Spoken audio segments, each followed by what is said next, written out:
Welcome. Thank you. We are gonna address the elephant in the room, which is gonna be Max versus HBO Max. Yes. So what's happening there? Well, I want to start with a vote actually in the room. Who thinks it was a bad idea to change from Max to HBO Max, bringing back HBO? Yeah. Putting HBO back into the product. Anyone think it was a? Oh no, it was a good idea. Anyone think it was a bad decision to do that? No. Okay, so I think we've answered the question really. Exactly. So basically, you all know this reference. We were on a break. So yes, you were on a break. Because you know what, you really were confusing me for a lot of months and years. First, I was like, "Oh, I'm going home. I'm going to be watching HBO Max." Then it's only Max now. Again, it's HBO Max. So yes. So thank you for bringing HBO Bringing it back. in the branding. Yes. Okay. So as I said in the introduction, how do you determine which markets are you gonna go for, and in which way? If you're gonna go all the way, or you're gonna start slow, etc., etc. Yeah, I think it really varies on the type of market and the dynamics in the market. I mean, there are metrics we look at that I'm sure all companies look at in terms of, broadband penetration, population, all those kind of metrics. But I think actually what we know is we're in 77 countries, as you mentioned, which is about half of the addressable countries in the world, right? So we know that we're going to go everywhere. The question is, you can look at all those metrics, but the question really is how you do it in different parts of the world. And I'm very fortunate to be working across a very broad region, lots of different countries, and you can see different ways that you need to enter into those different markets. We're very lucky in Central Europe to have that really long history and heritage of HBO, starting with linear channels, 20, 25 years ago. So there you have this real opportunity to kind of balance how you continue to grow the product, because you still have linear channels, Exactly. you have direct to consumer, you have the partnerships that are really, really important. And it's in those markets, it's important you balance all of that, right? But when it came to Turkey, and Deniz will talk a lot more about that, what we realized was we'd just be entering, if we were to launch on our own, we're entering into a really crowded marketplace. And for the consumer, I don't think that's great. There's just too many products, right? And they probably won't all survive in the long run. And you realize that local content, particularly in Turkey, is so important. So there we made a decision, actually, we need to partner with someone, and I'll let Deniz talk a bit more about that in a minute. We've recently announced that we are investing in OSN in the Middle East. And it's a similar kind of equation there. Again, very crowded landscape from a streaming perspective. Local content, really, really important. It wouldn't really help, I don't think, the consumer for us just to come in with yet another product. So these are kind of the choices that we make as we think about the rollout. And we're actually announcing today that we're going to be going live in another 12 markets in July. And a lot of these markets are going to be very reliant on partners, because the direct-to-consumer opportunity is probably a little bit smaller. We don't have local presence in those countries like we do in other places. So we need to have a strategy there that really works with those people that know the industry, know the consumers, know the market. Mm-hmm. In terms of knowing the market, let's talk about Turkey a bit, especially when it comes to local production and drama. I mean, I'm Croatian. I'm based here, and I remember 15 years ago, you bewitched us. It was Bin Bir Gece. It was 1001 Night, I think it was the translation. And everything just started from there, and you're now slowing down. I mean, people started going to Istanbul on a regular basis, learning Turkish, actually speaking Turkish, because we have quite a lot similar words here, şeker and things like that. What would you say, what is the formula when it comes to Turkey and Turkish storytelling that really resonates globally? Yeah, I think it starts with, sharing the same family values around the world. I think people really like all the audience around the world is relating to this family values. They want to see it in the storyline. And we are also very good in showing our emotions. Our characters are also very relatable. In terms of physical appearance also, from, whether it's Latin America or like Eastern Europe or like everywhere pretty much around the world, we are seeing like people are very, they feel very familiar. And I think with all these like after like many years, we also have developed a certain know-how. So now we're very good in like scoring, not only not only about the storytelling, but everything that comes in this production, like the music of the show, the characters, the storyline, the editing, etc. And it's long running series. So once the audience is very engaged, they cannot leave without the next episode. So that's the magic.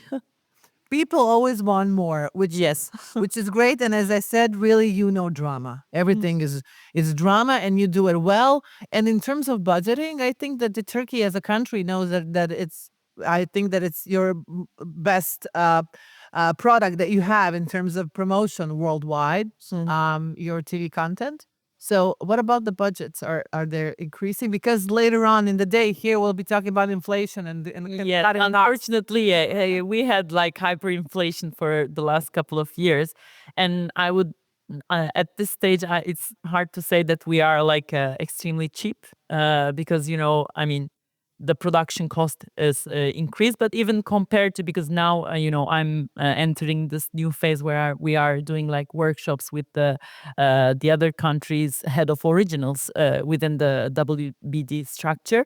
Still, when we compare to, of course, other European countries, for example, still in terms of production cost is cheaper. Ah, Jamie, you mentioned earlier history and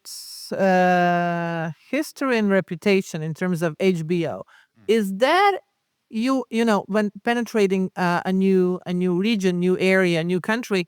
Does that make it easier for you, or is your job even harder because people have certain expectations from something that is so familiar in terms of brand? I think both, to be honest, because there's an expectation of, there's a high bar, as you say, from a quality point of view. You're only as good as your last hit, and luckily we have a pretty good track record. But I think there's always a question from consumers and partners: is this going to be good? Is this going to be something that we want to come back to? So definitely. But I also think that it is like having a hammer to go into the markets, right? Because like you say, everyone wants to talk. Everyone's talking about shows. Everyone wants to be part of that.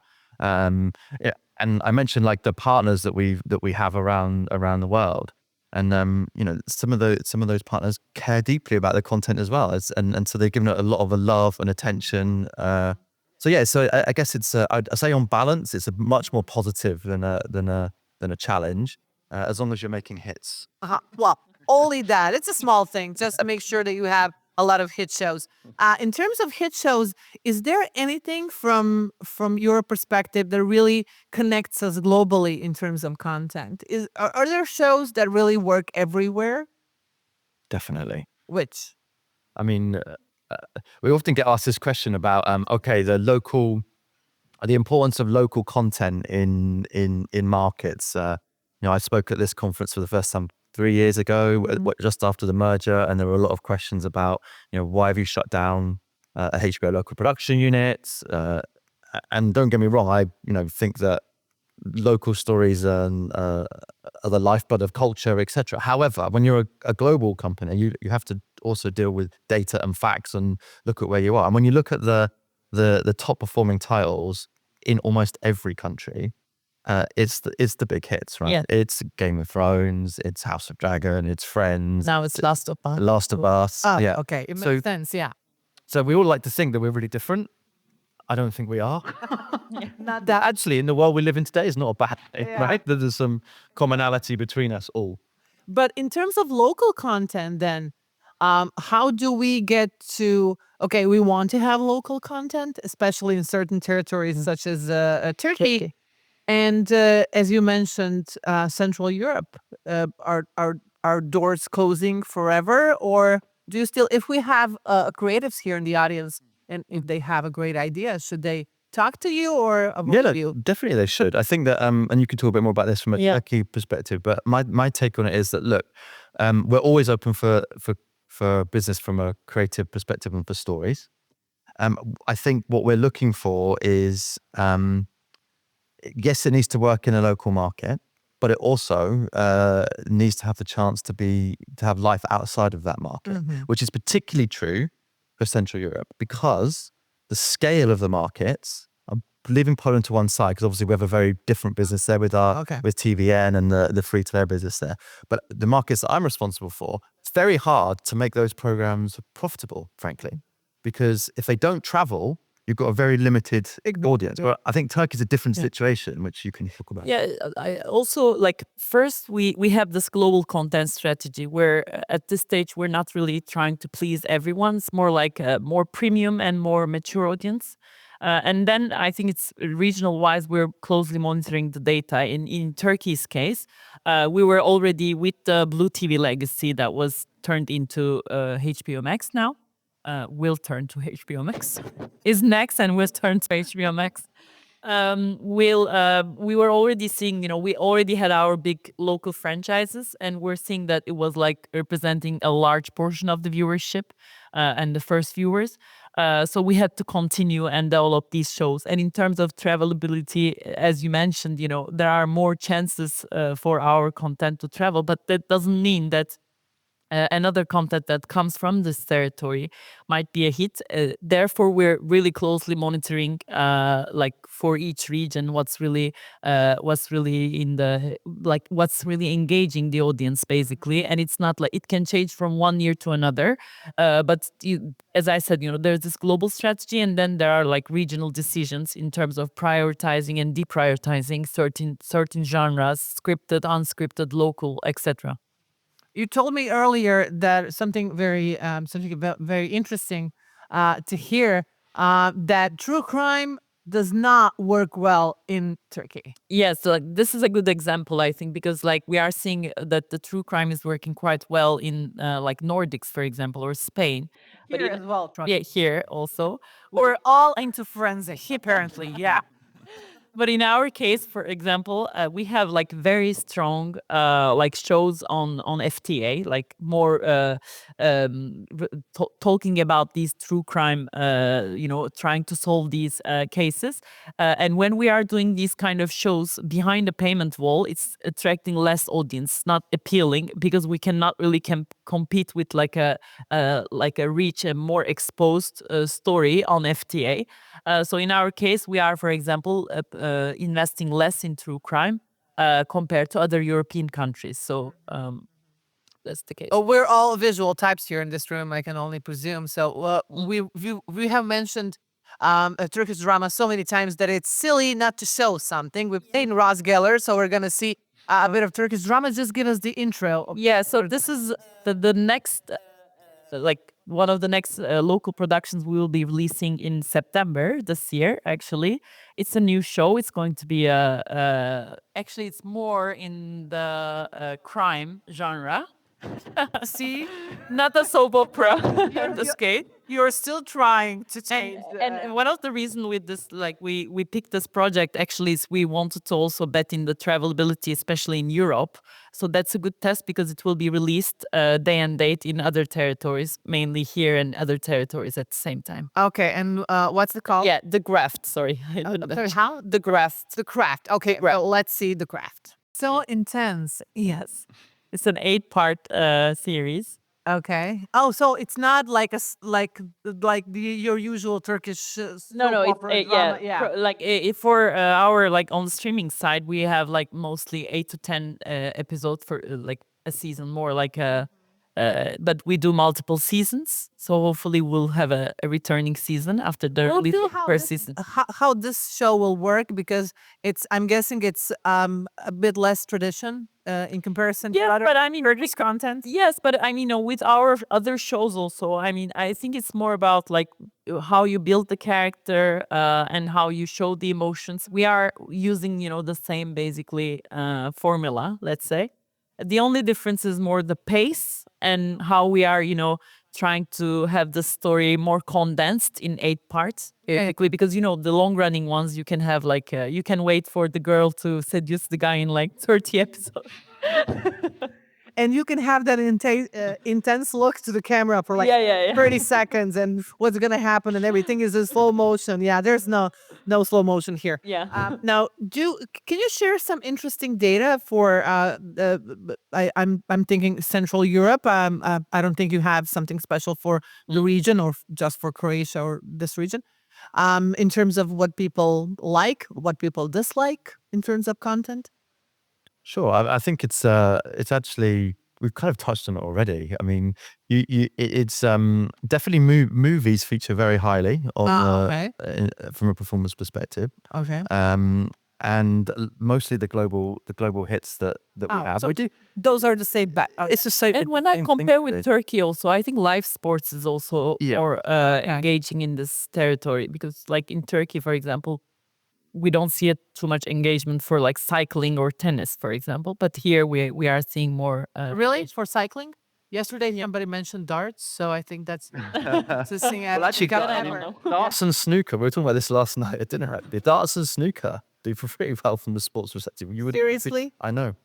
Like Surprising, like right? the whole like Europe in general, right? Yeah, and this region. Okay, but mostly I think that the upper part of Europe at this one. Does anyone watch snooker or darts on TV? Seriously, you do? Oh no, there's a few. Look. Okay, yeah. Okay, good. That's okay. Cool. So, do you,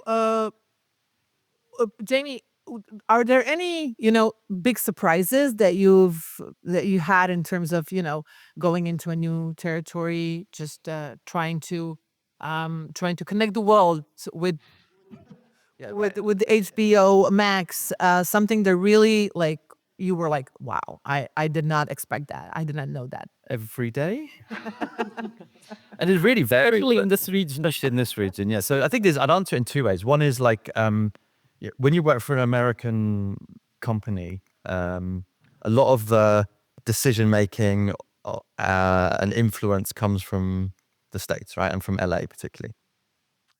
And I think a lot of my job is actually interpreting, because I don't think there is always an understanding of how of the nuances and variances that are happening in every single country. Right, so a lot of my job is about that. I think that it's been a very difficult few years with what's going on in the world around us. So that's been, I don't know if it's been a surprise, but it's been something that's like every time you're entering into a country, there's something to deal with. I mean, when we came into Turkey, we dealt with earthquakes, elections that have gone in a way that many in this room probably don't think is great, including myself. We're now dealing with protests. Yeah. And this just stuff happens all the time. We've had to contend with the invasion in Ukraine and then the ramifications of that. So I think and it's surprising sometimes that the further, if you're not dealing with that every day, and the people and the businesses that are affected to that, how desensitized other parts of the company get to it. So I think that's actually the biggest surprise. Is not so much what happens in the countries. So you just have to roll with that, right? All of the people here work in these markets and deal with that every day. It's the surprise is actually having to translate it back and make sense of it for people who are just very far away from it.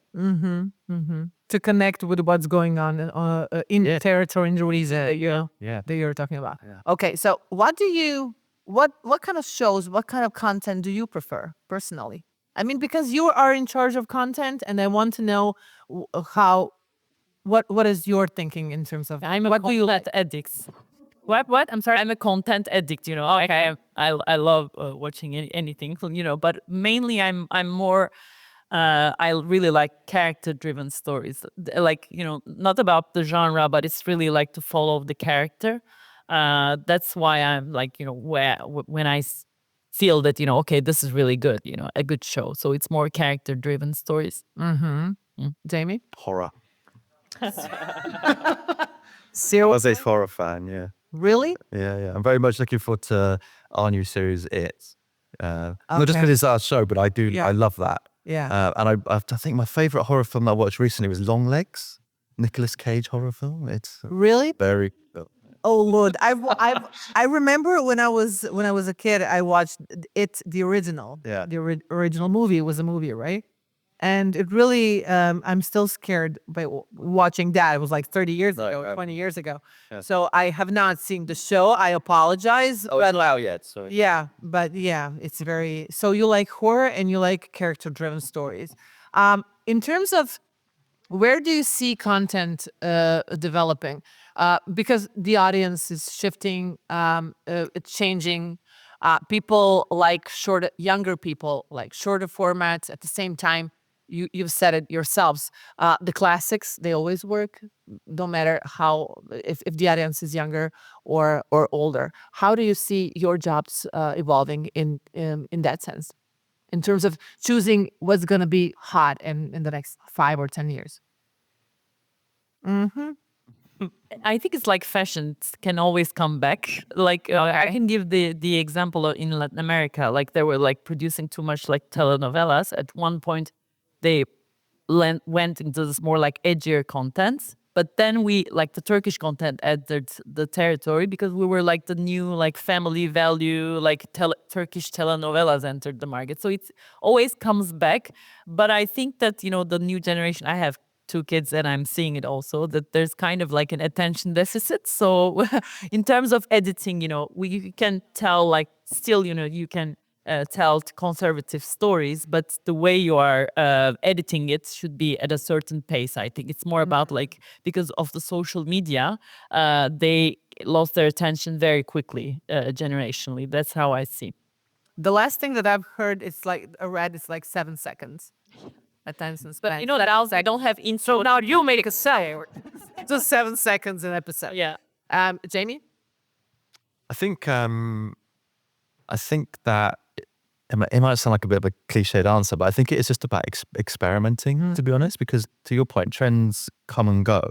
And I think the thing is about catching them at the right time with the right amount of attention, because I think sometimes the industry has gone so far in one direction and then it hasn't really gone anywhere, or they've missed a beat. So I don't think there's a science to it, but I think it's about experimenting, but then also being able to kill things quickly, right?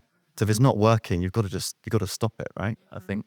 And when it comes to the HBO brands, that's really, I think that's what we are doing at the same time, because like you say, okay, I mean, we will watch too much like crime shows until the next big hit comes, so it's always the next big new thing that comes. We're always waiting for something huge to happen, even though it's very stressful for both of you, to be always chasing huge hits, which do not always happen. There is no guarantee. But in terms of true crime, when you mentioned here, it's really, really huge. So you mentioned, Jamie, earlier, there's a special announcement to be made here today. It's still not worldwide. It's not public yet, right? No, I think we're going to be announcing it straight after this. Okay, great. So once again, you are we're launching conquering how many more markets? 12 more markets Okay. in Which July. Okay. Do you know them by heart? No. Baltic states. Okay. Cyprus. Okay. That's 4, right? Great. So 3.5 Cyprus. 3.5. Oh, okay. Yeah. Okay. Albania, Kazakhstan, Okay. and some of the other ex-CIS Great. markets. So yeah, it's So 12 12 months. That's huge. Yeah. That's huge. Yeah. So, and the preparations for that took how long? We've been going at it for, I don't know, 6-7 months now. 6 months. Okay. Yeah. Do they have anything in common, those 12 countries? No. Not right. Well, I think this works out for you. I really hope that this works out for you. They have nothing in common, serious. I mean, people over there are going to be loving Friends and gay. I mean, from a content point of view. Yeah, that's good. Well, good luck. I think you are doing a great job. And please just make more hits and make more Turkish drama. Keep people intense. And we're going to wrap up by showing a show reel, right? There's a great show reel of HBO Max. Remember, it's not Max anymore. It's HBO Max, but it doesn't matter because you've been calling it HBO Max this whole time. Yeah. So, thank you very much. Please give a big round of applause for Jamie and Deniz. And let's see the show reel.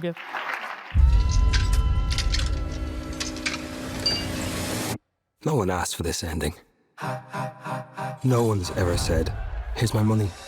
Take my knife. Now, please, sir, make it hurt. I can't hear a thing. Most people Shut up. don't think I want my hopes dashed. My Monday morning shot, These gays, they're trying to murder me. or my dreams crushed. But there are moments that always stick with us, like, hello, lovers. We were on a break. I love you, but you are not serious people. Everyone has their thing, it's fine. What's my thing? No one asked for that. Because who sees that coming? Or that? Or her? I have never, ever been happier. Or them? I'm gonna cry. Oh my God. Or all them? Or it? Hello. Or this? Or even the next big hit coming?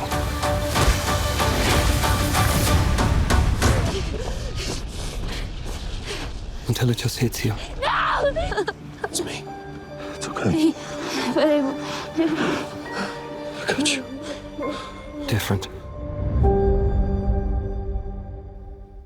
Lovely. I have one question.